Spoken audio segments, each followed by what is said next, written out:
Now, Trump and more than a dozen of his allies are charged with racketeering for efforts to overturn the 2020 election in Georgia. That's good news for former President Trump that, that case is on pause. But with the good news comes the bad news. Trump's gun license will likely be revoked after the guilty verdict in his hush money trial. He was convicted on 34 felony counts of falsifying business records, and gun licenses are usually revoked after convictions. Yeah, so a spokesperson for the New York Police Department said his gun license for New York City has been suspended upon his indictment. Of course, he is scheduled to be sentenced on July 11th. Now, we have this echo, but I don't know why this echo is there, but I would say, why does he really need a gun license? He has security 24/7, right? And we pay for that security, so he definitely doesn't need a gun license. It's true, but that's their thing, talking about the rights and what rights are being restricted and this and that. So right. Here we go. And speaking of firearms, YouTube is restricting some firearm content for young users, rightfully so. The company announced that starting June 18th, content showing homemade firearms, automatic firearms, and certain accessories will be age restricted. Content showing how to remove safety devices will also be banned under the new rules. A big tech watchdog company, the Tech Transparency Project, called the move a step in the right direction, but questioned, why did it take so much time? Yeah. And just when I thought we were done with Corey Harris, man, the man who went viral for joining court via Zoom while allegedly driving on a suspended license, but then later it found out that it was a clerical error that the judge lifted the suspension 2 years ago and all that stuff. Well, he's back in jail because apparently he never had a license, only a state-issued ID. Judge J. Cedric Simpson of Washtenaw County made the discovery after going through court records. Let's hear from him. But I will tell you, first of all, with any reference to your client having had a license on that day, and some indication or misunderstanding as to whether or not he had a license, let me make it very clear, based on what the court looked at, he has never had a Michigan license, ever, and has never had a license in the other 49 states and commonwealths that form up this grade. He has never had a license. In point of fact, when they suspended his license, and what people don't understand, when they suspended his license in Saginaw, they don't suspend the license. They suspend the privilege to drive in the state. Hence, for example, if he had a Kentucky license, he would be able to drive everywhere that Kentucky would allow him to drive. He just couldn't drive in Michigan because his privileges had been restricted. Yeah, so apparently in Michigan, you can have an ID, which that might have been the clerical error, which he needed to renew at the time, or a driver's license, but you cannot have both. So Corey Harris, we need to wrap this story up at this point. So he never had a license. That's what he's saying. He never had a license. So had a license. So when Charlamagne gave him the donkey today, it was true. He never had a license, but then Charlamagne took it back because we thought he had a license, but we're saying now that he never had a license. Back to him. Yep, so now we got to give him the donkey again. Damn it, man. All right. Jesus. Damn it, man. All right. Well, thank you, That's your Morgan. front page news. I'll see y'all next hour. All righty. Absolutely. And I just want to tell everybody that Governor Hochul, right now, she actually suspended the congestion pricing. So, the congestion price was supposed to start at the end of the month. Yeah, so right now it's suspended. It's probably suspended because it's a politics season and they want to make sure that nobody's voting against the Democrats, saying the Democrats did something wrong. So as of right now, it's suspended, so we don't have to worry about the congestion pricing. And if you don't know what congestion pricing is, they put all these devices up all over New York City. So when you actually drive in the city, you get charged for it. So if you get charged for coming over the bridge, you get charged for being in the city. And this was a big plan because a lot of the other cities around the country were looking to see how much money this raised and how it reduced traffic. So the fact that it stopped will save people hundreds and thousands of dollars yearly. So that is a good thing. So drop a bomb for Governor Hochul. I don't know if I said her name right. Governor Hochul or Hochul, one of the other. Hochul. All right. Well, get it off your chest. 800-585-1051. If you need to vent, phone lines are wide open. Again, 800-585-1051. Charlamagne will be here in a second. It's The Breakfast Club. Good morning. The Breakfast Club. I'm dialing. Hey, what you doing, man? I'm dialing. I'm calling you. This is your time to get it off your chest, whether you're mad or blessed. 800-585-1051. We want to hear from you on The Breakfast Club. Hello, who's this? Hey, this is Dasha. Dasha, what's up? Get it off your chest, brother. What's going on, man? I'm just calling about them congestion prices out there. what I heard, the cab drivers rolled down on them, on a governor or something. Yep.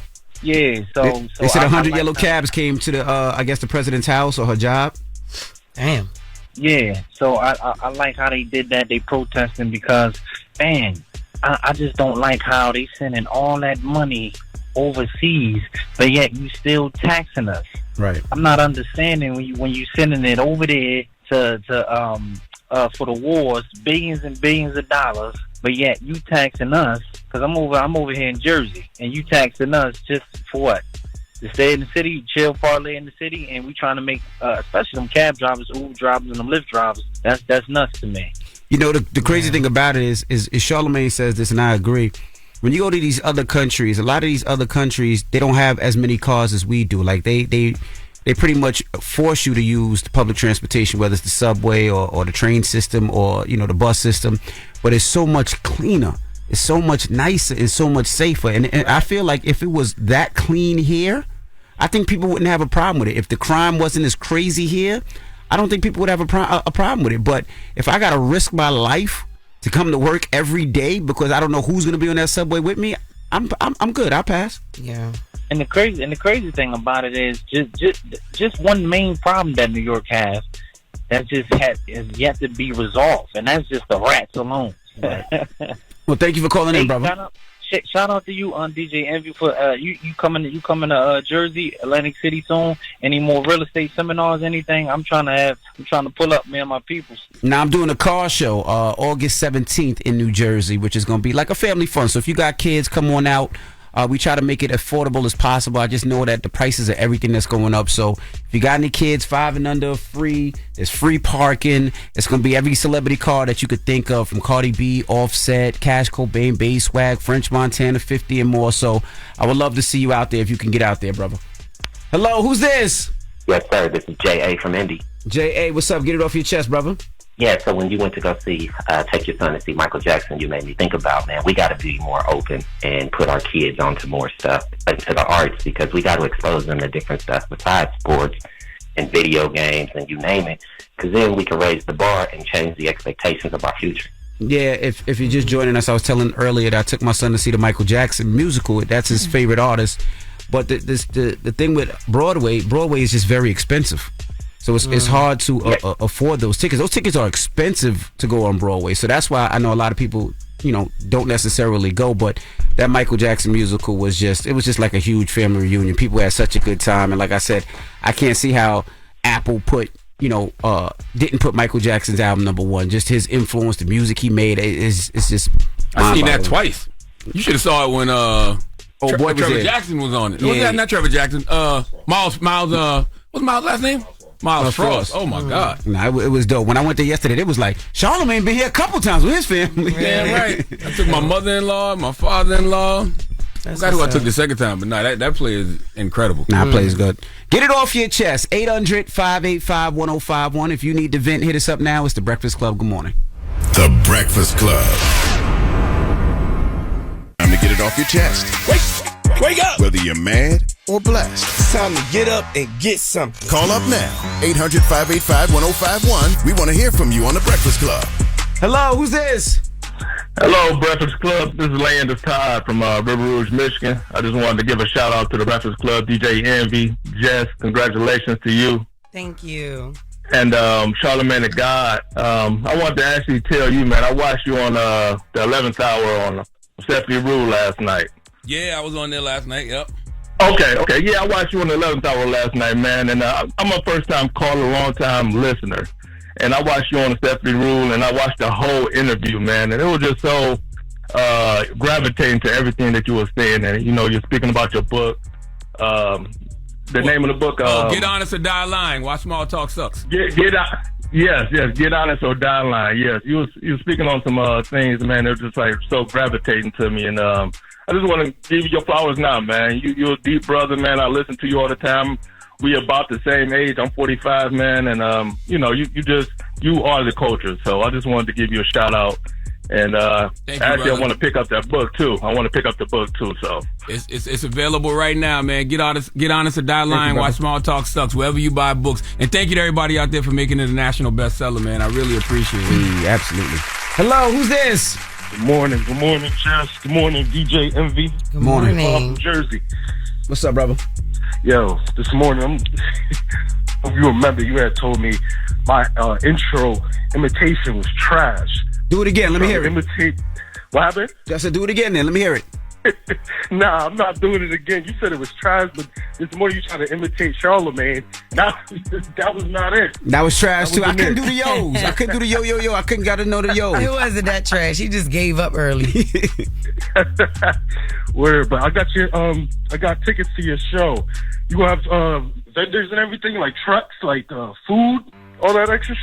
Yeah, so the show is August 17th, and it's a family fun day. You know, I got 6 kids, so I invite everybody to bring their kids, and we're gonna have food trucks, all types of cars from Cardi B, Offset, French Montana 50, Cash Cobain, Bass Swag, just to name a few, bikes, trucks, food trucks. We're gonna have amazing food there, and of course there's like a kiddie park for rides and a section for jumpies, obstacle courses, gaming trucks, and we actually shout to East Jeep. They're gonna be actually giving somebody, a family in need, a free lease for 2 years. So they're gonna have a car for 2 years, absolutely positively free. So like I said, it's parking is free, kids under 5 are free. There's gonna be free haircuts for kids. We just try to do something where we have fun as a family and also give back. So if you haven't got your tickets, we still got early bird tickets. Get your tickets, and homie, I can't wait to see you, brother. Yep. All right. You have a good day. You sounded very white. You too, brother. Homie, I can't wait to see you, brother. It's like an undercover cop. Please don't buy no weed from this man. Homie, can't wait to see you, brother. This guy's wearing a wire, y'all. Yo, I almost came in just like Michael Jackson today. I was so in a Michael Jackson mood after watching the musical last night. Man, we've been telling you to go see that play, man. I just haven't had time, but we it was didn't my tell son's birthday. him come in here and dress up like him. Don't ever do that. I almost did. The loafers with the white socks. I almost did. Nah, that play is incredible. That play is dope. I'll tell you, and if you would have saw it with Miles is a superstar, but it's still a fantastic play. Yeah, you know, it's funny about with Michael Jackson because everybody be like, they be like, Bill Cosby was about to buy NBC. That's why they took him down. Michael Jackson really owned half of the music industry. The Beatles publishing. catalog. Like literally, black artists, white artists, it did not matter. He literally owned half of the whole music industry's publishing. Yeah. And if you look at even what's going on now with him and the IRS and his family and how they trying to keep the family from the money, it's like that was the person they would take out. Yeah. Or attempt to take out. But and then the dope thing about it is when you watch the show, you see how much he bet on himself. Like when he did that Dangerous tour, he was like, oh, you have this amount of money to spend. He was like, all right, well, let's sell the catalog. Let's mortgage out Neverland Ranch. I want it to happen my way. So it was pretty dope, man. It was very, very dope. If you get a chance, definitely go check it out. Get it off your chest. 800-585-1051. Now we got Jess With The Mess coming up. Yes, Adrian Broner basically told us something that the judges would be interested in. Oh boy. A clown. Oh boy. All right, we'll get to that next. It's The Breakfast Club. Good morning. The Breakfast Club. Morning, everybody. It's DJ NV, Jess Hilarious, Charlamagne the Guy. We are The Breakfast Club. Let's get to Jess With The Mess. News is real. Jess Hilarious, Jess Robin Moore. Jess don't do no lying. Jess is gonna bring you numbers. Jess With The Mess. And this is real. On The Breakfast Club. I know they know the difference. That wasn't my newest intro, but thanks for bringing that one back. Lord Durk opens up about a rehab journey. So an interview of Lord Durk is circulating. Shout out to Back Grid and Brown Girl Grinding. And this is what he had to say. We got word that you were in rehab. Yeah. Can we talk about that a little bit? No, we good. I want to embrace it, you know what I'm saying? Because it helped me a lot. Helped you a lot? Yeah, so I want people to not run from it or be shy from it, you know what I'm saying? What was that like for you? I won't even say it was tough at first. It was tough at first, but it ain't that tough because I really knew what I wanted. You know what I'm saying? I knew what was holding me back. And what was that? What did you want? I wanted better. You know what I'm saying? I wanted to be a better man, a better father, a better leader, you know, but more action. So I got to make sure that self is good before, anybody else. Before rehab, what was your mental state like? Moving fast, making excuses, letting the drugs take over me. Drugs? You know what I'm saying? Yeah, just like the codeine and everything. Is that what it was? Is codeine? Yeah, Xanax. But it don't make me, you know what I'm saying?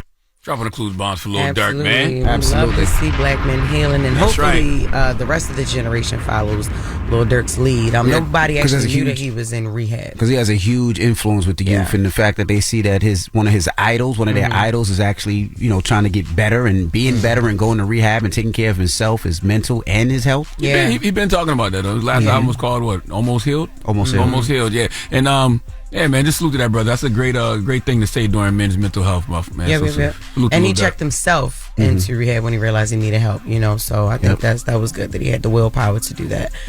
Kendrick announced his upcoming performance. So Kendrick said he outside yesterday. He calmly dropped a post in his Instagram story announcing that he'll be doing a show in LA June 19th. The event is called Ken and Friends, but he didn't reveal who any of the friends will be. The pre-sale tickets go on sale today and they become available to the general public tomorrow. Meanwhile, Drake deleted all his Kendrick disses from Instagram, so people thought like he was moving on from the beef or whatever. But then he shared a picture of himself with the caption that said, "The only yes man around me is my Rolex dealer." Okay. People think the caption is addressing the fact that Kendrick questioned the loyalty and strength of Drake's crew. Let me tell you something, man. Juneteenth at the Forum in LA. Kendrick Lamar performing Not Like Us for the first time. That's God, bro. That's one of those things that you might have to get on a flight to go see. If you can get tickets. I'm sure it's probably sold out by now. Listen, I said tickets on sale tomorrow, right? The pre-sale tickets are already on sale. They're gonna today, be sold out in 2 minutes. Absolutely. I know. I said I can't fly. I can't fly no more. I'm gonna leave the stomach home and I'm gonna go. I really would love to go. I would love to go too. I got to be in LA on the 14th for a book signing, but I would fly back out there for that Juneteenth. Black ass Kendrick Lamar on Juneteenth doing Not Like Us. Yes. Can you imagine Kendrick saying to a crowd of black people, "Y'all can't say nigga no more"? I don't know, man. Biracials, y'all might want to stay home for that one, man. Yeah. I don't know. That's Juneteenth. That's going to be blackety black in there. You hear me? Well, good. Hopefully we do get there. We're able to go and see that. Adrian Bronner threatens opponents. So Adrian Bronner is set to fight Blair Cobbs on June 7th, actually tomorrow, at the Seminole Hard Rock Hotel and Casino in Florida. And they did their final press conference before the fight. Things got crazy. Don't play no games, cause my got guns with them, bro. And I'm dead serious, bro. And all I gotta do is point and they gon' blow. And me and my we done already beat bodies and they still looking for me. And every charge been acquitted, my so don't come up here playing. Don't make no false moves. I'm not playing. I'm not playing. I will smack the out you, my So we gonna promote the fight, but just be respectful. Don't do no dumb And I'm serious, bro. I'm dead serious. Shoot you in your You ain't about none of that. You's a bitch, boy.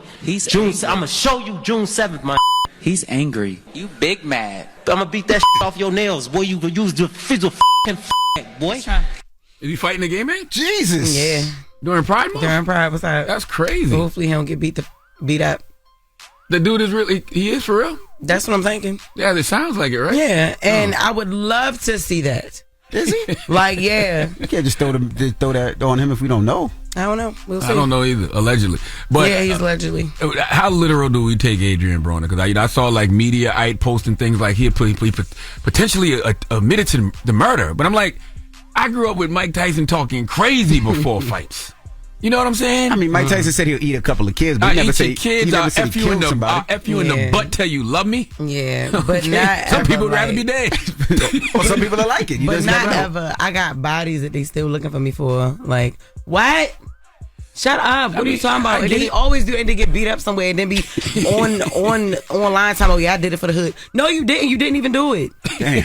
My gosh. Remember when Deontay Wilder said he want to kill somebody in the ring? Boxers talk crazy, so I'm just wondering how literal should we take Adrian Broner? And then if it wasn't Adrian Broner, would we be taking it literally? If anybody did that, we'll say he's a fool. I don't know. There's no difference. Like, you sound crazy. I got bodies I beat. I got acquitted for. Ryan Garcia was talking crazy before his fight. Boxers talk crazy before their fights. Yeah, well, I do remember Devin Haney father like, my son better kill him. Kill him. And Devin was looking at him like, what? Well, that's what boxers do. Boxers talk crazy before fights. I don't know how literal we should take Adrian Broner. Should we take it as anything other than entertainment? But why would you shoot him? Because you're going to get beat up? Yeah, why you going to shoot me? Yeah. I just want to fight. Now, if Adrian actually does have bodies, That's stupid. That's like rap, right? Right, like, right. like a rapper putting it in his ear. So if he actually does have bodies, that's stupid. Has he ever really been acquitted of a body? I don't know. I never heard of that. We never ever heard of that. Never. That's what I'm saying. But Like, the other dude just want to fight. I just want to fight. I that's don't what want he to get said. shot. You big man. Like, all I want to do is fight you. Like, AB, you better win that fight, boy. You better. Because if you lose that fight, remember when you humped on that dude in the ring that time? Sound like that dude might do the same to you. Remember that time when Adrian Broner humped on the dude in the ring? Oh, man, I do. That's right. Oh, So you better win that fight, AB. Okay? Because that guy right there sound like he want to do a little humping definitely around. can't come back to the hood. All right. Well, that is Jess with the mess. He going to hit below the belt, too. He ain't fighting for that.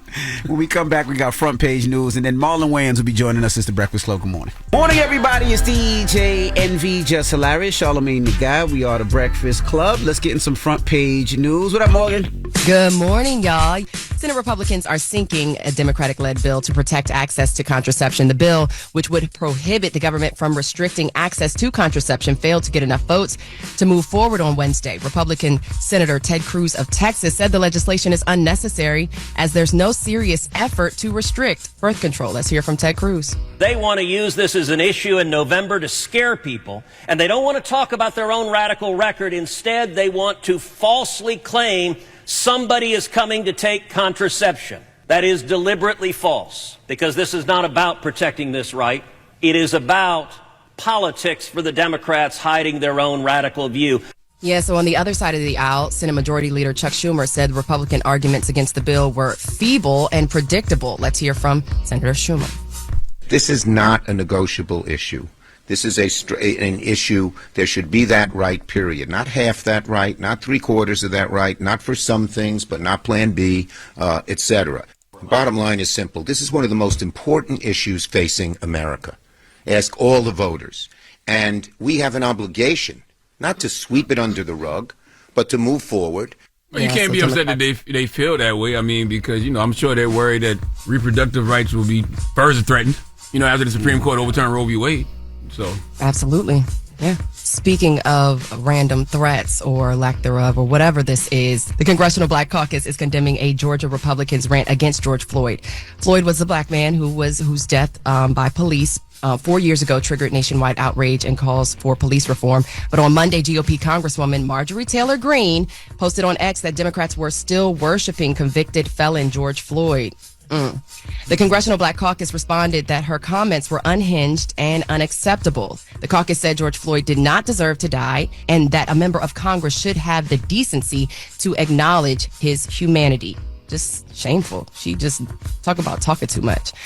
And a Wisconsin father who stormed the stage at his daughter's graduation is facing a restraining order from the superintendent he rushed. In a video gone viral at Baraboo High School's graduation, Matthew Eddy rushed the stage in an effort to prevent his daughter from shaking the superintendent's hand. Let's hear audio from that incident. Excuse me. Where's Dude, Brendan? man, you better get up off me, man. Get away from me, bro. No. Hey, You need to get. Hey. You gotta go. I get off. Right now. I don't care. Get off the stage right now.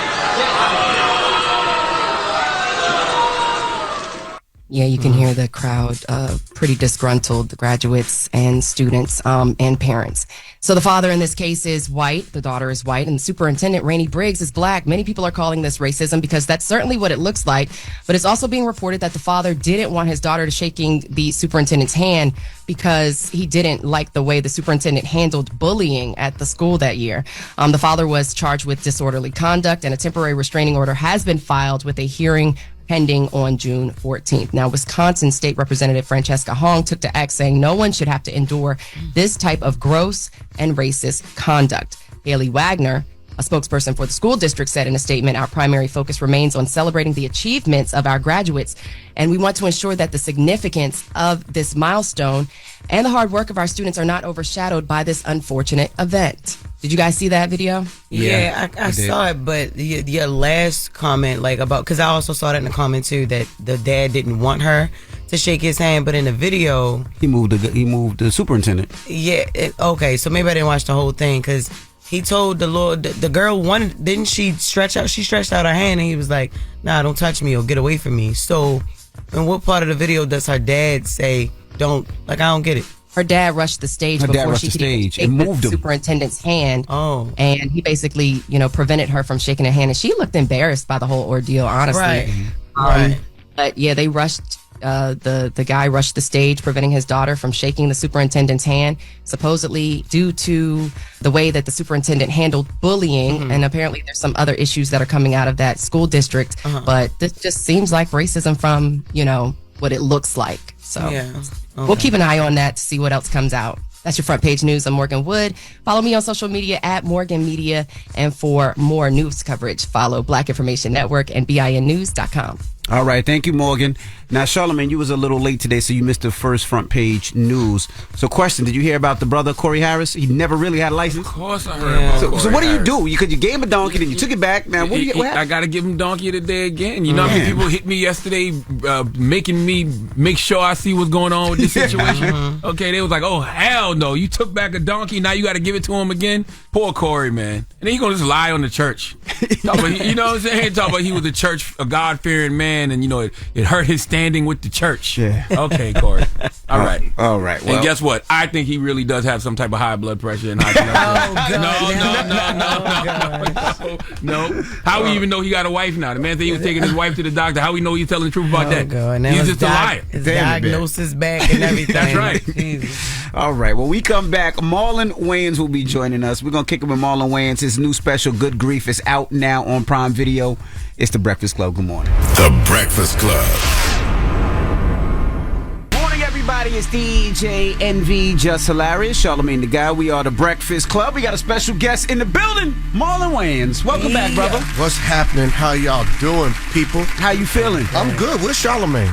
Charlamagne had a book signing and was late, couldn't make it back. Wow, so I don't get to I have to hear his instigative mouth today. No. Okay, good. He said, okay, I'm with family. You know what I mean? Yes. Anyway, like we was saying. That's right. So Good Grief is out. All right, so when you think of grief, you never think of good. So what was your, how did you come up with Good Grief? I was always a Charlie Brown fan. And it's just like I felt like at this point in my life, at 50, 47, life just started getting hard. Just, you go through things. If you live long enough, you gonna see some dark times. Ain't that right, Charlamagne? Dark times. Yes. He knows I'm talking about his skin. what it used to be. Anyway, what I'm saying, he ain't here to defend himself. Right. I'm gonna give you Donkey of the Day. Donkey of the Day goes to Charlamagne the Guy for not being here for this interview. And I love you, brother, but it's wrong for you to be missing flights. You know better. You know better. Get your ass on the flight and be here when Legends is in the building. That's and right. my photo is right there. All right, so I'm going to split Donkey of the Day with Charlamagne because he did put my photo on the wall. But why you put me looking like Loke Dog and why my eyes bugged out like that? I look like Country Rain. Here's the thing. My whole thing here, guys, is what was I talking about? Good grief. Define grief as good because I know you've been through a lot. I wanted to gift people something. I think for me as an artist, I want to be bigger than just jokes. I need to give them something that sticks, and I think life experiences, a little bit of lesson, and a lot of bit of God here and there. People need that right now, and I want to rescue people because depression is real. And I was battling depression when I lost 58 people I loved you say that? in 3 years. And then I lost my parents. So I was just I miss my mama so much. I couldn't even say the word mother. I couldn't say mother. I could every time I'd say I'd start crying. I cried like Daniel Kaluuya. Yeah. Now I had them get out tears on you. Last time you were here, I actually, I think you got the call that it was bad because I remember when you came up, they were like, well, he just got the call, so we don't know if he wants to continue with the interview, and you still continue with the interview. Right, so I got the call my dad died 15 minutes before I was going on stage, and it was a small club. It was Flappers in L.A., and I was just kind of working out, getting ready for a bigger show, and right then and there, I got the call, my dad died, and I had 2 shows. So I was like, I cried in my car. I took a deep breath. I did what my dad did when he had hard days. I talked to God, and then I was like, all right, let's go do this. Because my dad wouldn't want me to cancel the show. He go, you better make that money, Jack. And so I honor my parents. I do the work, and then on stage, I let the audience know, thank y'all for letting me get through this. And it was a great night. I got 2 standing ovations. Is it therapy? And it wasn't because of the tears. I didn't use the tears to get the standing ovation. Yeah, of course I not. got standing ovation on the joke. And then afterward, I was like, my dad is dead. Now, is it therapy for you? Because you talk about it a lot in this special, right? And my son, who just turned 10 a couple of days ago, Yes. right? He was very close to his grandmother. He lost his grandmother. Yeah. So for a birthday, he was crying, right? Yeah. And he cries a lot when he thinks about her. Right. I'm not as sensitive as he is. So it gets to the point where I don't know what to say anymore. So last night I was like, you being selfish. And he's crying, right? And he looks at me like, what? Because he wants people to hug. I said, you're being selfish. He goes, what do you mean? I go, if grandma was here, she would be in pain. Yeah. She would be hurt. Yeah. She had dementia. I said, right now she's in heaven looking down and she ain't in pain. So you want her to come back down here in pain? So you just gave your son a guilt conscience, Damn a guilty right, conscience. I know.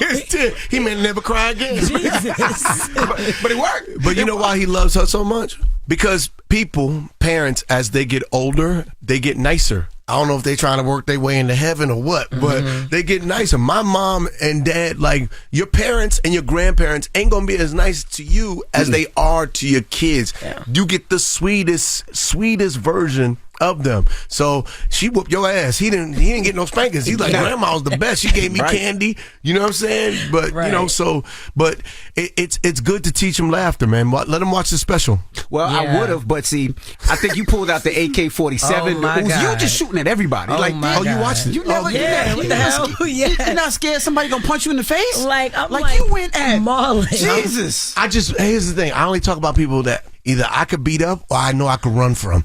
I know Shaq can't catch me. Okay, Shaq can't catch me. He can't even catch Charles Barkley or Kenny the Smith. And you see his legs. You gave Shaq every disease. How you not be able to catch this? Yeah, you can't do that. I'm like, yo, who put Kenny the Smith's legs on backwards? That's my boy. I'm just joking. You gave Shaq every disease. Yes, every disease you gave to Shaq. Shaq got a good sense of humor. He gonna laugh. Yeah, no, he does. Shaq know he don't know nobody understand what he's saying, but he's my guy. What about Shaq Magic? is the first one, huh? What about Magic? Now that may be a problem, but I hope I can outrun him. I hope so. Hold on. Now I'm in trouble. But here's the thing, and I talk about Magic, right? Yeah. Yes. But what I didn't put in the special because for timing is, and this is honestly, I say Magic is a hero. I look at Magic and I'm like, yo, because let me tell you something, like the whole special, the theme of the special, life sometimes deals you a really bad hand. Yeah. You don't always have pocket aces. Sometimes you got a 2 and a 10 and you sitting there and you got to play the rest of your hand, the rest of your life. It's not about your cards. Magic has taught everybody. It's not about the cards you get dealt. It's about how you play your hand. That man's more successful now than he's ever been. I look at him like a hero. He is Magic. Yeah. Like for him to conquer that in front of our eyes, I think like that's a hero story. Now, of course, I got these jokes, but the point is, he's a hero. Okay, bro, you said he shouldn't be here. You said he shouldn't be here. He should be dead. I didn't say that. I said someone else. Without telling the joke, but like you said, he shouldn't be here. I didn't say that like that. I love him. Okay, I do. I love him, but these jokes, man. I think everybody needs to learn to laugh again, even at dark stuff. We need to be rescued. They're not doing comedies. People ain't doing real jokes no more. Everybody trying to just do this happy fodder. That. Yeah. I'm here for these jokes, and if you got a problem, then hey man, I'm sorry. Some people gonna be offended by your jokes, but if I tell a joke and 99 in a crowd full of 1,000 people, and 999 people laugh, that's a damn good joke. Yeah. And that one person walk out, that's a sensitive motherfucker. Now, if I tell a joke and 999 people walk out and one person laughing, you gotta change that joke. So for me, I heard a lot of laughs. So I'm gonna do them jokes. And if somebody's sensitive, then and I get canceled, great. Cancel means you wasn't my fan to begin with. Cancel means you don't understand my point of view. Cancel means get your sensitive ass the away from me because I don't want to tell my jokes to your ass anyway. Yeah. I'm trying to bring back that old school New York, stand on the block, stand on the street corner, talk about each other and laugh it through. That's how we came up. We talk about each other. Since when we can't talk about each other? Like, oh, you're fat shaming. Well, lose weight. Period. You shaming. Right. Yeah. And look at our society. Look how bad things have gotten because we ain't keeping it real no more. Because we ain't saying what's on our mind. Because everybody's sensitive. This next generation is gonna be a bunch of. Yeah. I'm not raising my children like that. I'm raising them with a sense of humor because life is going to get dark. And if you don't know how to laugh at inappropriate things, even your childhood, things that hurt you the most, you got to learn to laugh about. And if you don't, then you're going to have a really long, tough, hard life. All right, we got more with Marlon Wayans when we come back. It's the Breakfast Club. Good morning. Morning, everybody. It's DJ Envy, Jess Hilarious, Charlamagne the Guy. We are the Breakfast Club. We're still kicking it with Marlon Wayans. Jess? And a special, you do say that you're not in therapy. Is that a joke? I am in therapy. Okay. I do therapy sometimes 2 times a week, depending on what get on my nerves. The thing, you ever spend your whole therapy session talking about somebody? Everything be good in your life like this. You know what she did. No, I do. I check myself. Some weeks it's like I have a great session. It'll be like 35 minutes long. He's like, yeah, man, we ain't got to talk next week. And that's what I got. But when I was hurting, I'd have 2 therapy sessions a week, sometimes with 2 therapists. Shout out to Delana, shout out Rodney, Dr. Collins. And I think black people, period, not just black. Latinos. I'm black. Yeah, and I'm Why black. you look Dominican to me? I swear to God, you better do your 23 and me. I'm 100% And I play some salsa music. I bet your ass like, I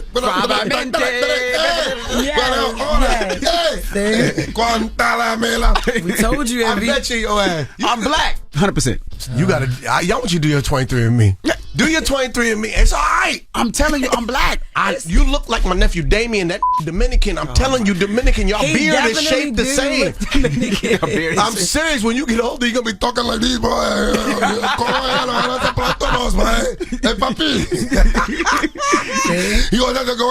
Do you like bacalao? Have you ever eaten bacalao? No, I don't even know bacalao. Try bacalao. What's bacalao? It's the stinkiest fish you get ever. It smells like stripper pole. It is. It smells like stripper pole. It is the nastiest fish, and if you eat that and you go, oh, this good, you Dominican. But no, I want everybody to get back to laughing. Yeah. Social media has stripped us of our own personal identities. We're so busy trying to compete and be everybody else that we're not understanding that somebody's programming us. We have no more individualism. We have no more point of view. We got to have beefs because we don't agree a lot. Like, everybody can't think the same. Yeah. We live in America. In America, you are allowed to think different. That's the beauty of our country. And so they're stripping us of that. Now everybody, you can't say that, you can't say this, you can say whatever the you want. If you got real friends, they're gonna disagree. But guess what? If we laugh at something, what we found was something in common. Laughter is bonding. And if you want to be depressed, there's no more comedies on TV. Barely. There's no more comedies in movies. There's something happening to our society because people think they're sensitive. Corporations think people are sensitive, so they're not letting comedians do what they do. And it's like, yo, everybody move the out the way. Let me do these jokes. Not everybody can tell these jokes. Now, I have 35 years in the lab. I'm a joke scientist at this point. I know what 2 parts of this and 1 part of that or blow up in your face. I know how to tell these jokes. I've been doing it so long now. I know my next 3 specials. Right. Like, I dropping this one June 4th. I filmed it at the Apollo 11/11. The next week, I went out and did a brand new hour based off of, and I knew what it was. Like, if I shot Skittles tomorrow, I know my next hour after that and the next hour after that. That's how good I'm getting on this stage. I've done it too long. So I know how to tell jokes, and that's why I tell young comedians, stay on the road, because one day when you talking to the networks and you talking to the studios, you got to be the scientist in the room. When they go, you can't say that. Sure I could. I did this joke at this place. Come to this show I'm doing. Come watch how this works. And then they go, you can't say that. And then you have to go, well, how about if I said it like this? And that's how you tell your joke. Don't tell me I can't say it. Tell me how I can say it. And I'm just here right now to bring these jokes. I'm bringing this laughter. People need to laugh, and they need to laugh at real and dark and things that hurt. And nobody has, because I mean, in the specials you done before, I mean, you didn't win at so many people, from Shaq to Magic Johnson, Flavor Flav. And I love these guys. Will Smith. Nobody has, out of all the people that you have won in the last couple of years, nobody has stepped up to you, called you, checked you, chin checked you, chest checked you, nothing. And you run into all these people all the time, and they haven't said nothing. I might slip through the back. He just don't talk about nobody. But see, that's when I knew that I was on to something, right? Like when I did God Loves Me, did a whole special about Will and Jada. Will did a whole press tour on Bad Boys 4. Jada did a whole press tour on her book. Yeah. They talked about everything else. Nobody mentioned Marlon's special. Why? Because they know I did it with love. Will and Jada know me. I'm not, and Chris Rock know me. They know I'm not trying to bury body. I don't have ill intentions. I'm just telling funny truths. You want me to lie? I'm tell you what happened, and it's not even about them. Every special I'm doing right now is about me. You just so happen to be in my journey. And here's what happened. But I don't get that because they know I do it with love. I'm not doing it to break them down. I'm not doing it to hurt their business. I'm not doing it. I'm just what I see. Have you spoke to them at all, or you haven't seen them? No, but I don't think Will has a problem with me. Is he here? Are you trying to get me jumped? I'm just saying. Because Martin with him, and Martin gonna bite me on my leg. And no, I did Bel Air after I did the special. Yeah, and if Will had a problem, he would have did me like he did on Viv. I would have been. You don't think they would have had something like skin in my place? You out your goddamn mind. Quick. So, Jesse Williams would have took my role. Now, what about family members, right? Because in the special, you said your mom raised 5 comedy legends and a crackhead. Well, that's for the audience to figure out which one is the crackhead. Damn. It may be me for all you. No. The way I sweat, it probably is. No, but see, that's the thing. I'm an equal. My brother raised me to be an equal opportunity offender, right? That means everybody gets it, including myself. I'm not afraid to throw myself under the bus. I'm not afraid to say that I'm a lesser man. My next special, I throw myself under a bus. It's crazy, but it's real and it's funny, and you realize that no, I'm not here to just like hurt people's feelings. That's punching down. I'm doing punchlines, and sometimes you might hit a person or two. These are punchlines, and somebody gonna be affected by it. But I gotta swing. This is my job. It's like me watching a fight and asking a boxer not to throw punches. There's a fire, and you asking firemen not to go in that building. I gotta go in that burning building. As a comedian, I gotta go in there. Why?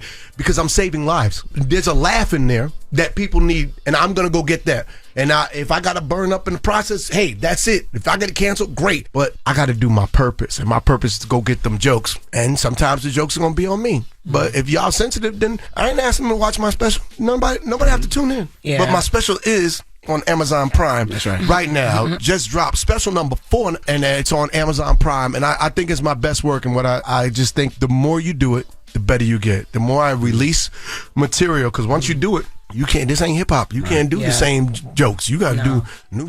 So every time I release a special, it makes me dig deeper. So that's why I told my brothers about 10 years ago, I said, I want to drop a special every 2 years. And Damon said, they going to be terrible. Why would you be ass like that? Keenan was like, no, I ain't watching that bullshit. Those are regulars. Sean was like, you stupid.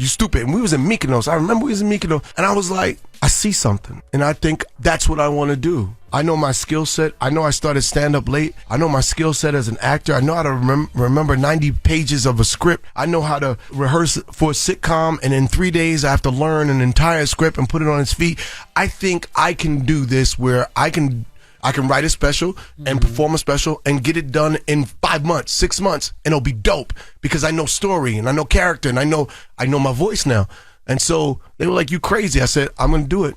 You just get to a point where you just respect each other and go, all right, if you see it, then show me. And I'm showing, like, this is my 4th special in 8 years. Yeah. All right, we got more with Marlon Wayans when we come back. It's The Breakfast Club. Good morning. Morning, everybody. We are The Breakfast Club, and we have Marlon Wayans here. Now, Charlamagne would say... You talk about Donk here today? Yes, sir. What did Donk say? He would be like, but are you dealing with that grief, because your parents just passed away? And no, you got to put the lisp on it. You got to put the lisp. And everything is good what they're doing, but are you dealing with the grief the right way? No, but real, have you dealt with the grief? Ha ha! You can't defend yourself, Charlamagne. That was great. Thank you, Envy. Yeah, I'm dealing with the grief. 2 therapy sessions a week, and crying when I have to, and I recently did a movie, a Jordan Peele movie that comes out. It's called Him. It's coming out. I can't talk about it right now. Well, Jordan Peele will kill me like he does people in horror movies. But I can't talk about it, but it's a great movie. And Justin Tipping, the director, is amazing. Tyreek Withers kills it. Crew is insane. It looks beautiful. Everything about this movie is like, I'm so blessed as an artist to have this platform. That is my therapy. Whether it's telling jokes on a stage, or a lot of times as a comedian, you take the things that hurt you and you throw them inside a safe and you don't cry. You go, what's funny about this? And you hold on to that and you go on stage, you tell these jokes. When I go do dramas, like doing Bel Air and doing Him, bro, when I go in there and I open that safe and I get to release all that pain, now my performances, man, it's coming. Crazy. It's coming because it's multifaceted and it has depth. Life pain has given me depth, and God has given me this platform. Besides doing the work in therapy, because mental health is important, people, like go to your therapy, prayer, knowing God. Like literally, when I'm really hurt and I'm really lost, my dad told me something before he passed. My dad was Jehovah's Witness. My dad always taught us God. My father was like, if you ever miss me or you ever have a question, open up your Bible. I'm right there. Any question you ever have, go ask God. If you know my father, you will know your father.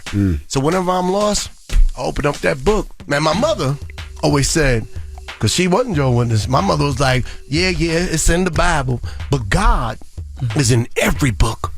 And whenever you want to find me, you open any book and I'm there. And that's my mother, like, now I can't even read green eggs and ham. I'll be like, damn, spelled backwards. Ma. Now, when did you realize you were getting old? And I'll tell you when I realized you were getting old. When you did it. I'm sorry, I never realized I'm getting old. This news to me. What's going on? I look young as when you did an interview. Look how young my face is. Go ahead, what happened? When you did an interview and you said you're done with wild, crazy sex. Oh, yeah. I was like, Marlon is old. He's at the point right now. He's like, he's getting old. I'm done. Was that the point? What was that point right there? Did you get a hamstring pull? No, I got a bulging disc, and I was just like, this circus love. I ain't doing all that. I don't need to be up here, and I don't need to do this. Why I'm doing that? Why I gotta lift your leg all the way up? I'm serious. I'm got to the point in my life, I really want to Netflix and chill. Yeah. Like, no, I don't want to. Now, I'm not calling you over for that. I want to watch the movie, and I want you to touch my penis. I just want to sleep. Yeah. But ain't that good? Let's talk about the movie till I go to sleep. Yeah. But I don't want to do all that. Keep me company. Just chill. I don't need that. I did it. I could do that like once a month, have a great session, but not every night. Some people don't know when to tap out. You're going to keep looking for young. Listen, you're going to get to a point where you're going to be like, I don't want no young on me. I believe you. I want stretching me all out to be damn. I just want a little quick thing, smoke my Newport and go to bed. Now, it is Pride Month. Yes. And I know you're doing a special on your daughter. Yes. That recently came out. She's my son. Transitioning. Oh, your son. Oh, yep. On your son. Yeah. So I'm still confused that myself. I'd be like, so what we, but a son. How was that in the house? Because you play too much. Yes. Oh, they know what it is. You play too much. They know what it is. They know what it is. You never take it serious. I could tell they be like, I'm transitioning, and I could just.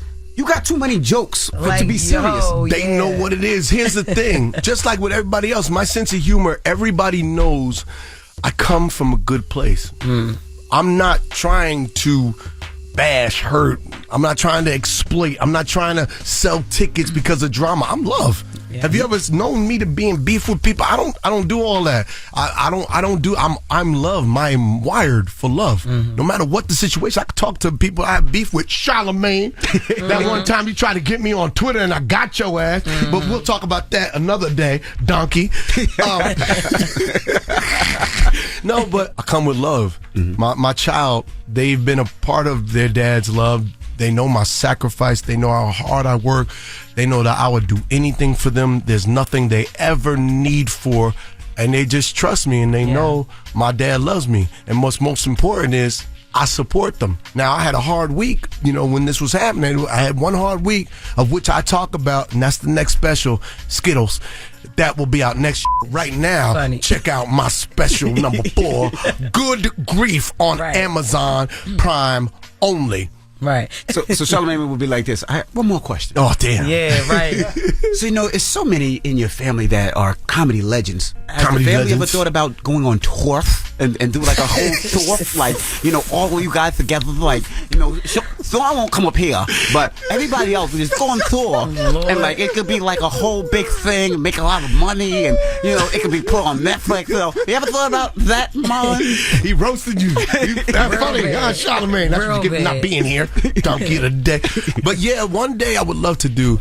Me, Sean, and Keenan actually did a tour. Mm-hmm. We did a small run. We did about maybe 20 cities, and it was the 4 of us. I would open, do 20 minutes, then Sean would come on, do 20. Keenan would come on and do 20, and then Damon would close with like 25 to 30. Mm-hmm. And we got 5, and then afterward, we all go on the stage and let the audience ask us questions. We got 5 standing ovations every show, because I was like, I'm going to go out there and light this up. I got to start the show off. And I would get a standing ovation in my first 20. And then Sean would be like, okay, stupid, I'll show you. And then Sean would get his standing ovation. And then Keenan would be like, okay, that's what I do. And then Keenan would get his standing ovation. And Evil Damon, I'm going to add 10 minutes to this. And I'm going to make the audience feel like you bomb. And then he would do his and get his standing ovation.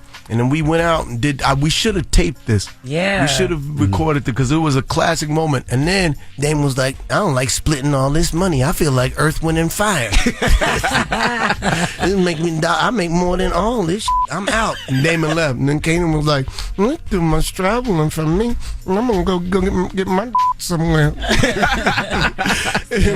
watch Netflix. And Sean, it was just me and Sean. And we was just like, well, white chicks too. Boom. That's what we're going to work There on. he is. Yeah, we're going to definitely. Now, everything, the dust is settling. Now we're looking and we're going, all right, now it's time we're going to form Voltron and get this together. Y'all about to see that, because the world, I realize that the world has slowed down, comedy has slowed down, and the world needs our point of view to be injected back into, so we can learn to party, learn to live, learn to laugh again at inappropriate things. Nothing like the 90s. 90s, we had Living Color, we had Martin, we had Wayans Brothers, we had Fresh Prince. Everybody was making fun of everything, and we was having a lot of fun, and we're gonna bring that back. Yeah, absolutely. We appreciate you for always coming up here, man. Thank you so much. Thank you. Follow me on Instagram at Marlon Wayans, and Twitter at Marlon Wayans, or X, whatever they call TikTok, Marlon Wayans. And thank y'all for always having me up here. I appreciate you guys. And give the shout out to Donkey of the Day, Charlamagne, who didn't show up for his brother's appearance. That's messed up. It's Marlon Wayans. It's the Breakfast Club. Good morning. Morning, everybody. It's DJ NV, Jess Hilarious, Charlamagne the Guy. We are the Breakfast Club. Let's get to Jess with the Mess. News is real. Whether it's Jess Hilarious, Jessica Robin Moore, Jess don't do no lies. She don't spare nobody. Worldwide Jess, worldwide Mess. On the Breakfast Club. She's a culture shift. She was able to get y'all to see something and understand something that nobody could get you to see. It's time to set it off. Thank you, Monique. Okay. Scarlett and Bia, what's up? Scarlett went live throwing subliminals about people being inspired by her creativity and taking her flow. That's what she said. My music is fire. I'm mad creative. My freestyles is fire. It's inspiring. People they see my freestyles. They look at my wordplay and my catchiness, my catchy phrases in my music, and they try to take it. That's the problem. And you doing that and posting it, not gonna see it. That's the problem. Like, are you crazy?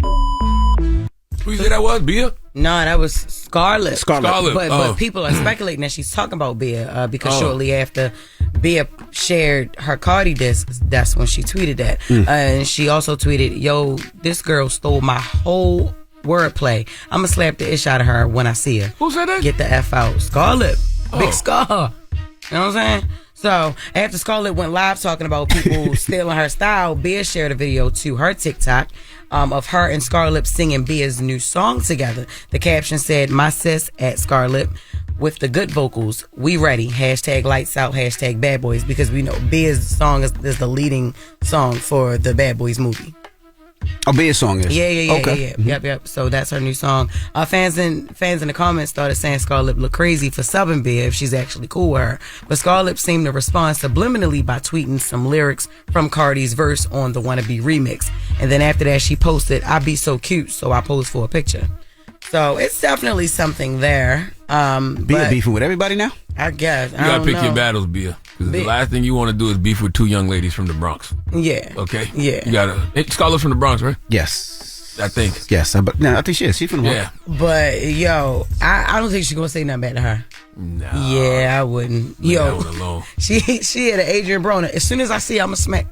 Yeah. You end up on a bagel somewhere, Bia. Yeah. So, okay. A Bia, egg, and cheese. They be eating. Oh, my God. You gotta leave it alone. You stupid. Jelly Roll traveling issues. So Jelly Roll recently did an interview with Bon Jovi, whom I love, for Interview magazine. During the conversation, he spoke on having problems booking an international tour because of his criminal record. He said, in quotes, "It's funny, America has finally agreed to let me leave and give me a passport, but some countries won't let me come because of my felonies. We're working on that." Jelly Roll has reportedly been to jail around 40 times for drug-related charges. He was also arrested at 16 for aggravated robbery and was tried as an adult. That's a lot of artists, though. A lot of hip-hop artists can't leave the States.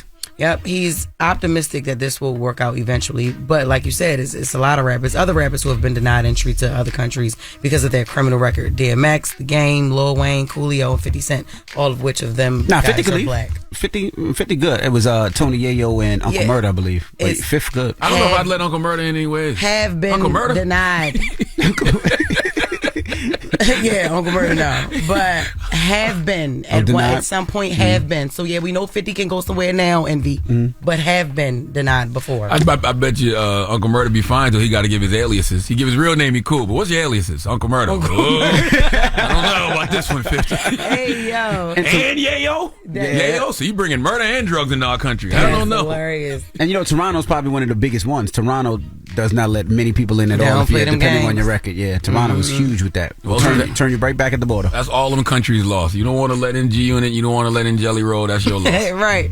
Billboard's hottest women rappers list. So Billboard, they created their first ever hottest female rappers list. Now it's important to note that they named this hottest rappers. So that's hottest. That's not best rappers. That's not of all time or any specific decade. And this is what it is. Number 1, Nicki Minaj. Number 2, Sexy Red. Number 3, Megan Thee Stallion. Number 4, Doja Cat. Number 5, Ice Spice. Number 6, Glorilla. Number 7, Cardi B. Number 8, Lotto. Number 9, JT. Number 10, Flo Milli. I don't mind that list because, you know, if you look at the criteria, it says they cover the first 6 months of 2024, and their criteria is quality of records, chart success, buzz within the culture, notable business endeavors, partnerships, and touring success.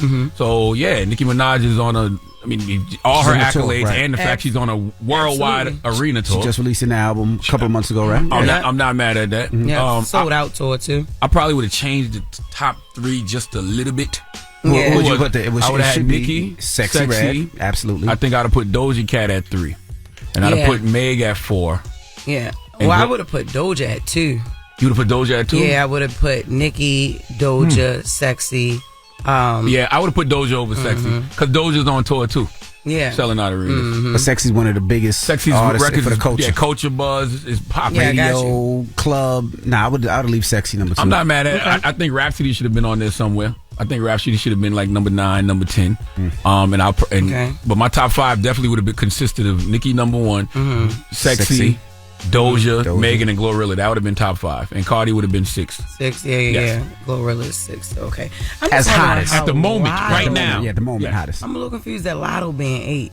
I don't know. Lotto's a little low on that list too. Yeah, that's low for Lotto to me. Lotto's a low, but Lotto's not active right now though. Yeah. You know what I'm saying? She been chilling. She got a project coming though that I heard is amazing. Salute to my man Go Grizz.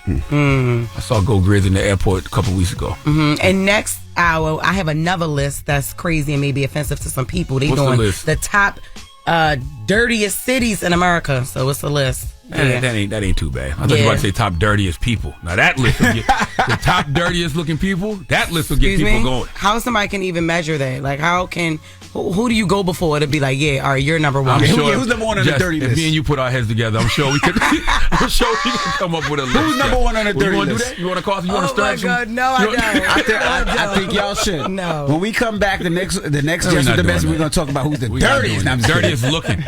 Top 10 dirtiest looking people in the game. Right. What are you giving your donkey to, man? Yeah. 4 after the hour. I need that dirty looking Corey Harris to bring his ass to the front of the congregation. Nah, he pissed me off, man. Because this is exactly why I wrote this book, for people like him, grown ass adults who be lying to themselves and then volunteering them lies to other people. Okay, that's why I wrote Get Honest or Die Lying. Corey Harris need to come back to the front of the congregation. We would like to have another word with him after we done took the donkey back. Yo, imagine tomorrow they say it was another clerical error. I ain't playing with him. We done with that. All right, Donkey of the Day's up next, and don't forget, Jess Fix My Mess is coming up right after, so you can get on the phone lines right now. 800-585-1051. If you need Jess to fix your mess, you're having problems, or whatever it may be, call her up now. It's The Breakfast Club. Good morning. The Breakfast Club. Your mornings will never be the same. Your execution on the Donkey of the Day is something to behold. Is it a read? He gave me Donkey of the Day, and I deserve it. People need to know. Well, you need to tell them. I am. You have the voice. Tell them. Tell them. It's time for Donkey of the Day. It's a read, but you're so good at it. You're trying to be a fake ass Charlamagne. There's only one Charlamagne to go. Damn, Charlamagne, who you giving Donkey of the Day to now? Well, Sexy Red, Donkey of the Day for Thursday, June 6th goes to Corey Harris. Before I give Corey Harris the final boss credit he deserves for being stupid, I must take back hee-haws I gave to the Honorable Judge Cedric Simpson. Take it back, Eddie. I gotta take back the one I gave to the Saginaw friend of the court and the Secretary of State of Michigan. Take it back for them too, please. Basically, everyone that Corey Harris lied on in regards to his case of driving under a suspended license, okay? I can't believe we are here again. I gave Corey Harris and the judge donkey. Then I took back Corey's donkey and gave the judge hee-haw again and added the Saginaw friend of the court, all because Corey lied. Now, if you've been following the timeline, then you know on May 30th, I gave Corey Harris and Judge Cedric Simpson Donkey of the Day, because Corey was in virtual court for driving with a suspended license, but he was on the video in the courtroom driving. Yes, I repeat, he was in virtual court for a suspended license, and he was on the video driving. Let's go to Local News 4 for the original report, please. Ever since some court proceedings went on Zoom, you really never know what to expect, and this judge did not see this coming. Mr. Harris, are you driving? Actually, I'm pulling into my doctor's office, actually. Just give me 1 second. You can see the shock on his face. Judge Cedric Simpson, nearly speechless. The defendant, Corey Harris, had a suspended license, yet joined the court proceeding from behind the wheel. The judge needed to get some things straight. I'm looking at his record. He doesn't have a license. He's suspended and he's just driving. That is correct, Your Honor. I don't even know why he would do that. So defendant's bond is revoked in this matter. Defendant is to turn himself into the Washington County Jail by 6 p.m. today. Failure to turn himself in will result in a bench warrant with no bond. Sitting there looking stupid. That should have been it, by the way. Now, the reason I gave the judge donkey was because I felt he should have had some sympathy for Corey, because when we thought Corey was telling the truth, he said he was going to the doctor. And you can clearly see he has high blood pressure, high cholesterol, probably a little bit of diabetes, and a whole lot of Beetlejuice around the eyes. You know Beetlejuice from the Howard Stern show. Now, Corey came back a couple days ago and said it was the court's fault. Corey said he was actually a victim of a clerical error, and his suspension should have been lifted 2 years ago. Liar! Let's go to 7 News Detroit for the report, please. I was thinking about getting my wife medical help. Corey Harris said that's why he was behind the wheel earlier this month when he appeared before District Court Judge Cedric Simpson, who knew Harris was appearing on a charge of driving while license suspended. We spoke to Harris by phone today, and he said the doctor wanted to see his wife for some ongoing medical issues that had worsened. Corey Harris was cited for driving while license suspended. He said it was suspended for unpaid child support, but Harris told us he thought his license had been reinstated. They were supposed to have been lifted it two years ago, but they didn't. In That's January 2022, a judge rescinded that suspension on his license, but for some reason that information never got to the Secretary of State. It's very embarrassing. Shut up. And with the type of ties that I have with the church, It's lying and on the damn church. community, is very embarrassing. It's just lying. I took back Corey's hee-haw and my diagnosis of high blood pressure, high cholesterol, and a little bit of diabetes. Couldn't take back that I said he looks like Beetlejuice around the eyes, because he really looks like Beetlejuice around the eyes. But lo and behold, yesterday Corey Harris was in court, and because of the court appearance, he's right where he needed to be at the moment, and that's jail. Because Corey lied to us all for no reason. Let's go back to 7 News Detroit for the report, please. The judge came ready to set the record straight with Corey Harris, who has claimed that he thought the suspension on his driver's license was removed 2 years ago. That court and its friend of the court did nothing wrong. His driving privileges were unsuspended in 2022. That required Mr. Harris to do something. He didn't do it. The judge said Harris never paid his clearance fees with the court or the Secretary of State to lift the suspension, but that's not all. He has never had a Michigan license. Ever. We asked Harris yesterday if he ever had a valid driver's license. He claimed he didn't remember. Do you ever recall having a driver's license? I believe. I don't know. I can't say yes and I can't say no. There was no error by anybody. It was a failure on the part of Mr. Harris to do certain things that he didn't take care of. In Ann Arbor, Kimberly Craig, 7 News, Detroit. I'm trying not to say the word. Say it. No. Do it. No. It's just a phrase. You get one a week. Go ahead. I get one a week? Yes. Or one a day, actually. Niggas gonna nig. Why? Oh, yeah. This is just a reminder for me as to why I wrote this new book, shameless plug, the national bestseller, Get Honest or Die Lying, Why Small Talk Sucks, available everywhere you buy books now. Amazon, Barnes & Noble's, Books A Million. Go get you a copy, buy the audiobook, however you want to consume it. I don't care. Just know that I wrote this book for grown-ass adults like Corey Harris, who lied to themselves and then volunteered those lies to other people. Corey had zero reason to tell people that the courts made an error.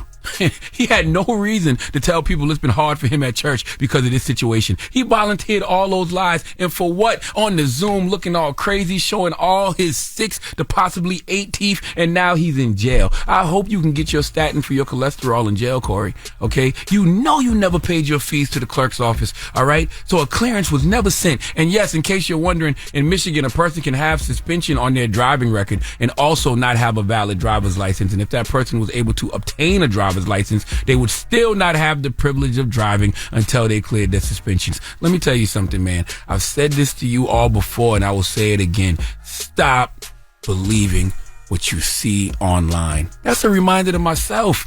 Nothing is real. I don't even know if this is real. It's just the latest development.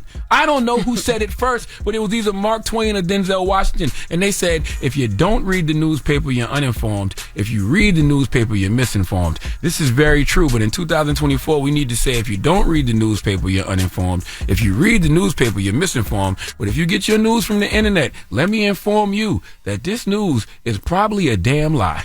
Please let Remy Ma give Corey Harris the biggest hee-haw. Hee-haw, hee-haw. You stupid motherfucker. Are you dumb? Look how easy it is for someone just to put a narrative out there. Corey spun what we saw in less than 24 hours. Yep. The internet ran with the fact he drove with a suspended license. Then he came out with the spin. Then the internet ran with that. And the judge said, no, all of y'all run y'all asses right back to the courtroom. Yeah. And let me tell you what's going on. And now run his ass back up to jail. But how does this even get past, like, the courts? Like, how do you, because he went to traffic court. He was going, so if he never had a license, how was they ever even able to, like, what did he have, a permit? No, like I said, in Michigan, a person can have a suspension on their driving record and also not have a valid driver's license. I don't know. That's weird. That is strange. And but I don't think the courts ever said anything. I think just people just started spinning it. Yeah. No, he started spinning it. He spun it. Yeah. And we listened. So now he back in jail. Right where he need to be. So he's not even going to hear you re-give him donkey. Oh, no, they hear me in the jails all the time. Salute to all the jails out there. They hear me in the jails. They hear him online. They hear me in the jails. All right. How many times you going to say they hear me in the jails? Okay. I can tell, I can say something right now, but I'm not going to say it because I don't want that to happen. Like I could be like, just pinch his butt when you walk by. I say, liar. Just pinch All right. Thank you for that donkey of the day. This guy's stupid. Been in jail all day. He could be in jail all day getting his little butt pinched. Liar.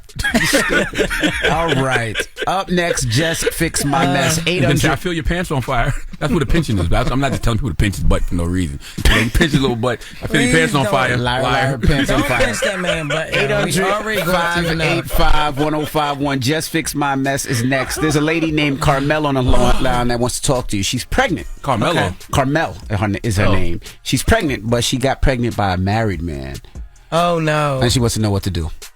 Okay. Man, Ghostface Killer got a new song on his album called Plan B. That's phenomenal. That talks about that. I'm serious. Right. I promise you. horrible. And he literally says to the woman on the song, you know I'm married, and it's been 48 hours and you ain't took it yet.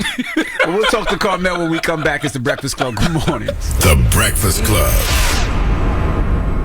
Morning, everybody. It's DJ NV, Jess Hilarious, Charlamagne the Guy. We are The Breakfast Club. It's time for Jess Fix My Mess. And we have Carmel on the line. Carmel, good morning. Good morning. And what's your question for Jess? Okay. Hey, Jess. Hey, girl. I love you so much. I'm so happy to speak to you. Thank you. What's going on? Okay, so I'm almost 3 months pregnant, and I met this guy in January. I didn't know that he had a wife until we got into the relationship, went to talking, and we actually call ourselves falling in love. Now he's telling me he don't want the baby, he don't want to be with me, and he's expecting me to have an abortion. I'm torn between the two because I don't want to have a baby by a married man and he don't want to be with me. But at the same time, I want to keep my baby. So I really just don't know what to do. Okay, so when you found out that how did you find out he was married? Did he end up telling you? Yeah, he told me what was going on, and he didn't want to keep lying to me, and he didn't want to keep it from me. So yeah, he told me, and I was sick. I was sick about the situation because you could have told me that from the beginning, and you could have gave me the option to decide if I want to still deal with you, but you didn't give me that option. You let me fall in love with you. Yeah. How long were y'all into the relationship when he told you he was married? About 6 months. Damn. So you were already pregnant or no? No, I was not. Right. So you proceeded to still have sex with a married man after he told you, whether you was falling for him or not, because you got pregnant. The truth of the matter is you got pregnant after he told you that he was married. So did he ever say he was going to leave her or whatever? Regardless of any of that, he's married. And I've been through a similar situation. I found out after I was dating a guy, but I left right after I figured out he was married. So it just is what it is, I talked to the wife, all of that, everything. You know what I'm saying? I'm not comparing me to you. You know what I'm saying? But after they make it known that they married, you have to dip. First of all, it's your dignity and who you are as a woman. Now you pregnant and he don't want it, and he told you that. Yeah, he's making it very clear. He's telling me to make appointments with the abortion clinic, call them and see, and he's going to give me the money for it and everything. And I'm just like, wow. Because you thought you meant more to him, huh? Yeah, I really did. Yeah, you did. It's before you became a liability, you did. You meant more to him. He never planned to leave his wife. He planned to have fun with you and have you, as his fun little side piece, little girlfriend on the side. But a baby is something different. That's a bigger commitment, and he already got that at home, and that's crazy. Is I understand. With his wife, he don't have kids with his wife, so he's like, okay. At first it was, oh yeah, okay, well, we're gonna do this and that and the third, and then now it's, it's financial, emotions, and all kind of stuff gonna come into play, and what I'm gonna tell my wife, and I'm like, you knew this beforehand. You knew all of this beforehand. We discussed this of the possibilities of what can happen. Yeah. What us dealing with. I totally understand, but you knew before you got pregnant that he was married, Yeah, I did. Yeah. So I can't tell you to keep or get rid of your baby because you're going to keep that baby anyway. But I think you should consider the child and what life will look like for the child, and not just you and this man. Definitely weigh all your options, but think of your child first. Hey, depending what state she in, abortion might not even be accessible. Well, she could go to because Roe v. Wade was overturned. No, she can go to any state and get it done. But what you mean she can go to any state and get it done? No, she cannot. Yes, she can. She can go to the state that allows it. That's what I said. Depending where she at, abortion may not be accessible. And how old are you, Mama? It ain't that easy. He can fly her somewhere. Yeah. How old are you? I'm 26. And how old is he? 34. What state you in? I'm in Florida. Jacksonville, I think, does severely restricted. Severely restricted. How far are you? I'm almost 3 months. You're almost 3 months. Yeah. I mean, like I said, I'm not for telling anybody to get rid of their child or keep their child, because you're going to do what you want to do, as you should. But just think of what life would be like for that child.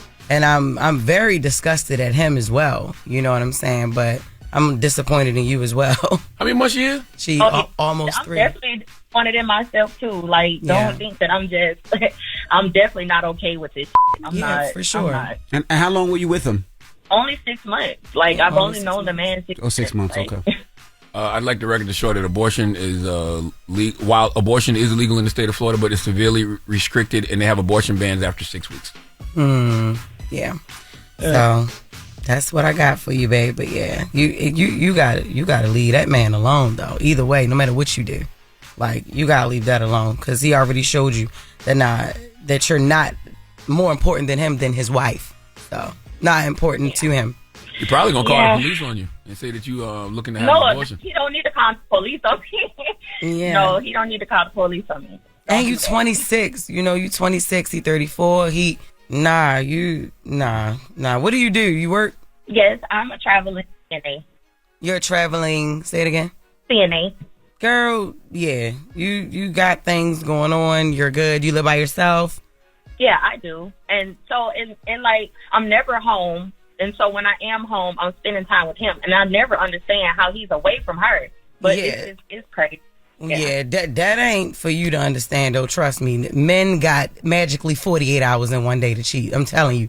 If we only had 10 hours a day, they would find, some time to cheat. So, no, you got a lot going on, and you already not home now. And, how would life be for this child? You're right. Well, good luck, Carmel. Yeah, good luck, babe. Well, thank y'all. No problem. Yeah, she called up here like, thank y'all for nothing. Pretty much. No. Pretty much. Shut up. Okay, I have no advice. I don't know what to do. Just fix my I'm still mess. stuck. I'm in a state that is severely restricting abortions. Okay, the abortion bans after 6 weeks. What am I going to do? Well, that's honestly because she do want to keep it. And she should. 800-585-1051. Jess Fix My Mess. When we come back, a gentleman needs help telling his wife that he doesn't want to do anal anymore. Oh my, what? We'll talk about it when we come back. It's the Breakfast Club. Good morning. Good morning, everybody. It's DJ NV, Jess Hilarious, Charlamagne the Guy. We are the Breakfast Club. We got Brian on the line. Brian, good morning. Hey, what's going on? Can you hear me? Yo, we can hear you, Brian. All right. So pretty much, long story short, I just want to know if you let your wife start, playing around back there, and now you actually like it, and she doesn't like how much you like it. How do you break that? How do you tell her, like, you want her to keep doing it? How do you tell her you don't want her to do it anymore? How do you tell her that you actually like it now? Oh, how do you tell her that you actually do like it now? Yeah. Just tell her. She been doing it so you can like it, I'm assuming, right? Yeah, but it's kind of like, I'm more like excited waiting for her to come on.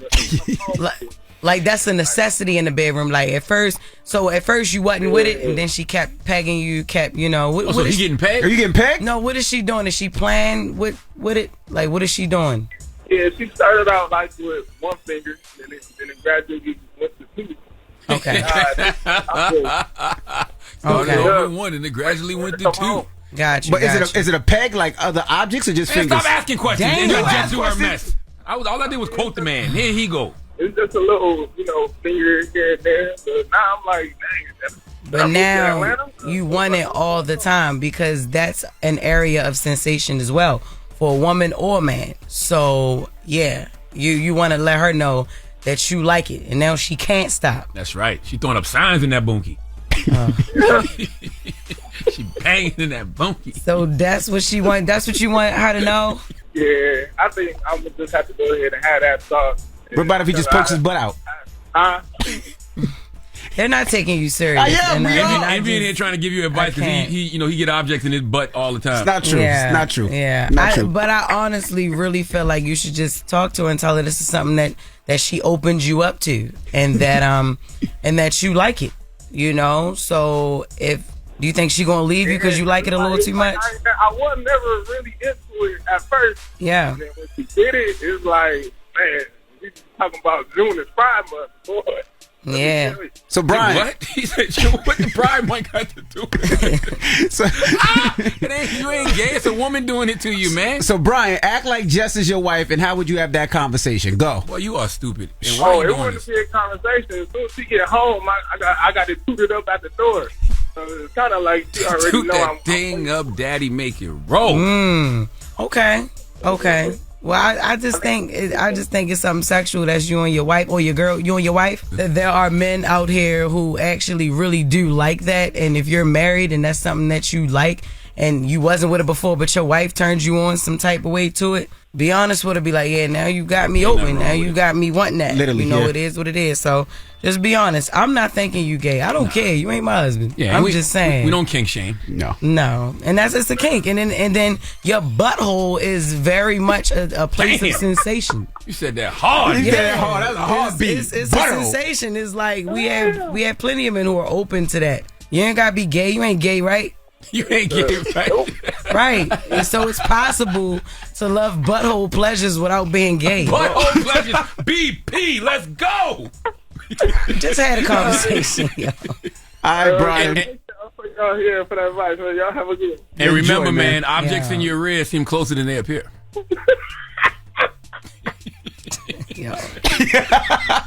I hate y'all. See, this ain't a real place. This ain't a That's real what I'm place. saying. Why do that, y'all man. gotta do that on my session? He was calling in you my professional segment? help, and you joking. I'm just joking. Ain't nothing wrong with that. That's your Both wife, of y'all, bro. ain't no you talking about. So what else you like to put up there? Like, what is wrong with you? I'm sorry. Yo, Ain't nothing wrong with that. That's your wife. It's no kink shaming. That's what y'all choose to do in the bedroom. God bless. That's right. Charlamagne been there before. I don't even know why he calling up here for advice. Like, that ain't nothing to ask. Like, that's... he just want to know because he wanted to know, like, yo, does that make me gay? Because I do like it, and it's Pride Month. Well, And he said something about Atlanta too. Yeah, he was like, yo, because he may be thinking like, oh my God, with all this going on these days, he like, there's no way I'm gay. He wanted that clarification. Like, does that make me gay because I'm starting to like the butthole pleasure? Same-sex relations. Yes, is what makes right. you gay. That's But your wife. But you know, the world that we live in, we got men going crazy, yo. He probably like, yo, I'm gay, but I'm not. So he had to get clarification. Just remind And then yourself he those called fingers up are to attached the to a woman. gayest- The gayest morning show he called up to. That is not true. This is not the gayest morning show. Yeah, right. Elvis Duran is right down the hall. Jess Fix My Mess, 800-585-1051. And don't forget, in less than 30 minutes, we also rep a gay. So one gay a day, right? But why the hell did you see what he did? Because just now? it's a no, good... rewind the tape back. He goes, in less than 30 minutes, we also rep a gay. You saw him? He's like, why would you do that? What did I do? God. Play that bit tape back and watch what he did. I didn't rock. You did get a little A comfortable. little rock? You got comfortable in your seat. Sorry. But nah, during Pride, we rep a gay a day. Yes, we do. We're celebrating one gay a day, yes. And I'm going to have the gay for you when you come back. In less than 30 minutes. All right, so keep it locked. It's The Breakfast Club. Good morning. The Breakfast Club. Morning, everybody. It's DJ NV, Jess Hilarious, Charlamagne the Guy. We are The Breakfast Club. Let's get to Jess With The Mess. News is real. Whether it's Jess Hilarious, Jessica Robin Moore, just don't do no lies. Don't do no lies. She don't spare nobody. Worldwide Jess, worldwide mess. On The Breakfast Club. She's a culture shift. She was able to get y'all to see something and understand something that nobody could get you to see. It's time to set it off. Okay, so woman declared dead, found still breathing. A 74-year-old woman named Constance Glantz was... Is this something else playing? It sounded like it, right? Yeah. I don't hear it no more. Oh, it's the instrumental. Oh, it's instrumental? No, he said. Okay, because I'm used to the other one. That's your pregnancy ears. No, it's not. That was something it was a playing. whole I don't know what it was. song. Yeah, it was. Okay, so a 74-year-old woman named Constance Glantz was pronounced dead at her nursing home, and we have the news report. A 4-year-old woman who was initially pronounced dead but later found to be breathing has passed away. The Lancaster County Sheriff's Office says Constant Glantz died around 4 p.m. yesterday after being taken to a local hospital. LSO is now investigating how Glantz's body had contact with multiple individuals after being declared dead. So far, they don't believe the funeral home is at fault and we're just doing their job. Lancaster County Attorney Pat Condon has ordered an autopsy on Glantz, which could take up to 12 weeks to fulfill. This is the crazy thing. Okay, so our body was sent to a funeral home, but 2 hours later, they discovered that she was still breathing. So at they the funeral home? At the funeral home. Jesus. And they performed CPR and rushed her to the hospital where they declared her dead for the second time. Like, she went there, she was breathing, then she died again.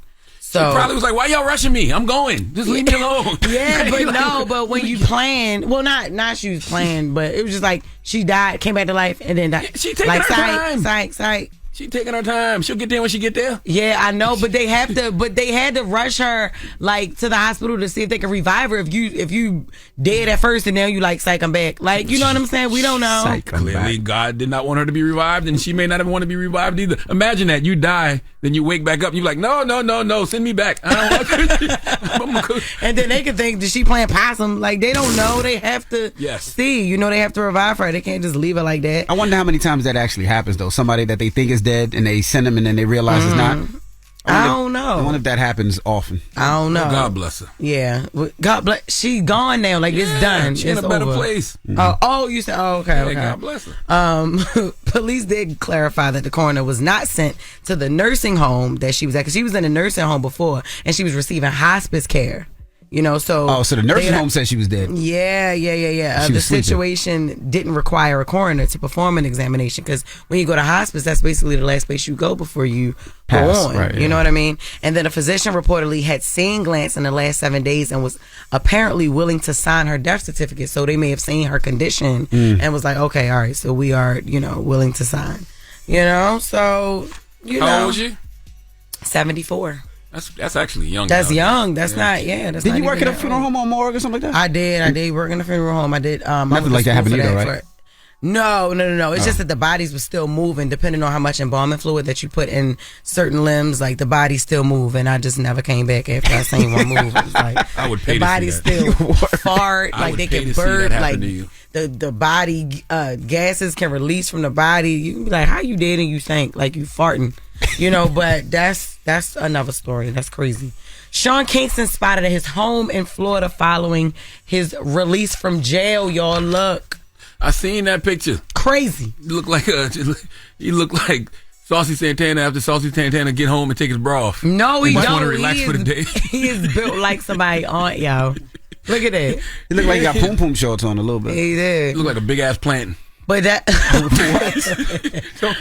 I'm glad that he's home. But that is so funny. Aki and Sawfish Santana. But who took a picture of him in his underwear? Like, where did that picture come from? I don't know, but he's clearly outside. Boy, you know who you are. Him, Saucy Santana, him and Saucy and Big Sexy need to form a group called the Big Macs. No, you are so dumb. Diddy gonna DM him today. I'm telling you He's that right now. Shut up, man.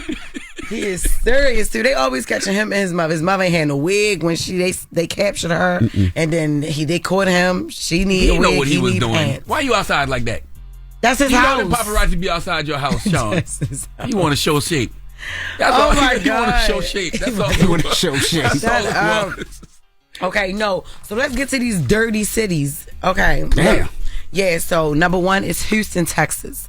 Number 2, I said Houston, y'all. That's a lie. Houston ain't the dirty That's what city. they said it is. Listen, a recent study done by Lawn Starter named Houston the dirtiest city in the United States, with Newark coming in second. Now, that ain't true now. Newark is beautiful. We didn't say it's not beautiful. It's a lot of beautiful, dirty bitches walking around with it. We didn't say. Trader Truth is always cleaning up in Houston, though, so there might be something That's to that. one man. But that's the storm. He's cleaning up from the storm. Yeah, you're right. That not from dirt. he named one nigga. Yeah, he is. He always cleaning up in Houston. I just imagine him on a highway picking up cups. Like, what are you talking about? Number 3, San Bernardino, California. Number 4, Detroit, Michigan. Number 5, Jersey City, New Jersey. Damn. Number 6, Bakersfield, California. Number 7, San Antonio, Texas. Number 8, Fresno, Cali. 9, Oklahoma City. 10, Yonkers, New York. 11, Shreveport, Louisiana. Hey. Go ahead and say 50 Cent cleaning up. 50 Cent cleaning up Shreveport. Number 12, New York, New York. I agree. Number 13, Birmingham, Alabama. 14, Ontario.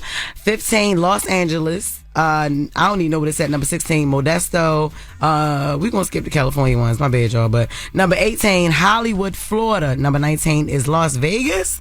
And 20 is Fort Lauderdale, Miami. Fort Lauderdale, Florida. I wonder how they define dirty. Yeah. What makes them say? What makes them think a city is dirty? Okay, it's because it's based on pollution, living conditions, infrastructure, and customer satisfaction. Okay. New York is dirty. It's disgusting. Especially for all the money that people spend here. And Yeah. taxes, and tolls, and tickets, and everything else. If you ever just drive across a bridge in New York, just look how nasty, disgusting, and dirty, and how filthy it is. New York is filthy. That is true, though, because there's certain cities you go to, it's like, man, this look clean. Like Charlotte looks clean. Dallas, Texas looks clean. You know, those places actually look clean. Orlando looks very clean. Yeah. Depends where you are. Okay. But, yo, I'm going to tell you one thing. Baltimore City wasn't on that list. That's how you know that list. Yeah, that list is No, it's not. Don't ever play with my city like that. That's Jess with the Mess. All right, thank you, Jess. Up next, we got the People's Choice Mix. I got to remind you guys, August 17th, my car show comes back to New York, New Jersey, one of the cleanest cities, as they say. Well, halfway clean. And, of course, it's a family fun day. Lie. You just said New York, one of the dirty cities. It is lie. You just going to lie for no reason. But this part of New Jersey is very clean. Oh, okay. Yeah. Where is that? It's Secaucus, New Jersey. Which is right down the street, so they dirty too. You funny. Kids 5 and under are free. Of course, we do it. It's a family fun day. We have rides, games, obstacle courses for the kids, food trucks. So we have amazing food in every car you could possibly imagine with celebrity cars and all. So if you haven't got your tickets, early bird tickets are still available. Can't wait to see you guys. Let's jump into the mix. The Breakfast Club. Your mornings will never be the same. Morning, everybody. It's DJ NV, Jess Hilarious, Charlamagne the Guy. We are the Breakfast Club.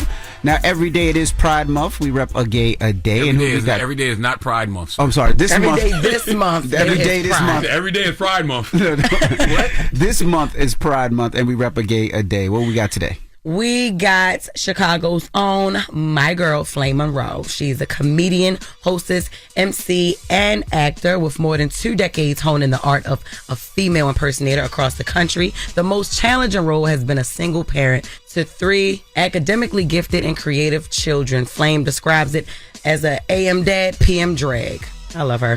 Flame has been featured in Tiffany Haddish They Ready stand-up comedy series, which her episode received an Emmy Award nomination for Outstanding Director for a variety series. She also was on Def Comedy Jam, BET's Comic View with JB Smoove, and currently she has a podcast on Charlamagne's Black Effect podcast network called Laugh and Learn. Happy Pride Month, Flame. Salute to Flame.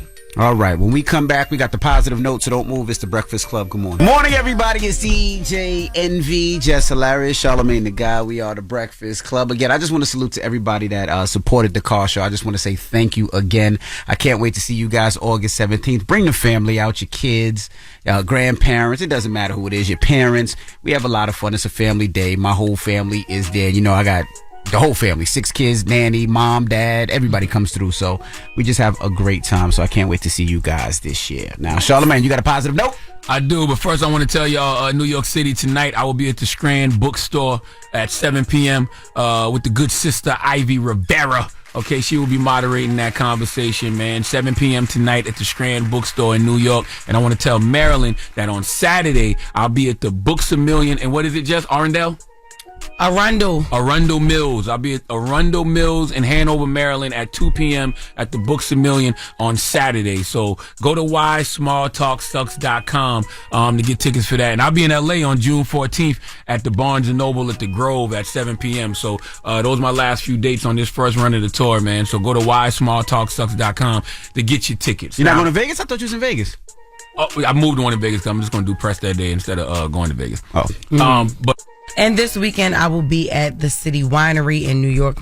Get your tickets, y'all, this Saturday and this Sunday, June 8th and June 9th. I have 3 shows. We got one on Sunday because I got to be back here Monday morning early to speak to y'all on the radio. But June 8th on Saturday, we got 2 shows. So make sure you get your tickets for that at JessHilariousOfficial.com. That's right. But the positive note is simply this. A lie can destroy a relationship in a second, but it can take a lifetime to rebuild the trust. Remember that, all you grown-ass adult liars out there. Cut it out. Breakfast Club, bitches! Y'all finished or y'all done?